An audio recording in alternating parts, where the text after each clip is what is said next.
சாரா ஆபிரகாமின் மனைவி. அவளுடைய ஆரம்பப் பெயர் சாராய். அவள் அழகானவளாக இருந்தாலும் பல ஆண்டுகள் குழந்தையில்லாமல் வாழ்ந்தாள். அந்த காலத்தில் குழந்தையில்லாத வாழ்க்கை மிகுந்த வேதனையையும் அவமானத்தையும் தருவதாக இருந்தது. இருந்தாலும் சாரா தனது வாழ்க்கையை தேவனின் கரத்தில் ஒப்படைத்தவளாக இருந்தாள்.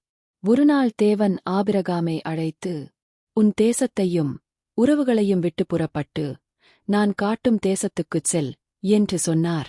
எதிர்காலம் எப்படியிருக்கும் என்று தெரியாத நிலையில் சாரா எந்த எதிர்ப்பும் சொல்லாமல் தனது கணவனுடன் பயணிக்கத் தயாரானாள். அவள் வசதியான வாழ்க்கையை விட்டுவிட்டு கூடாரங்களில் வாழ்ந்து தேவனை நம்பி பயணித்தாள்.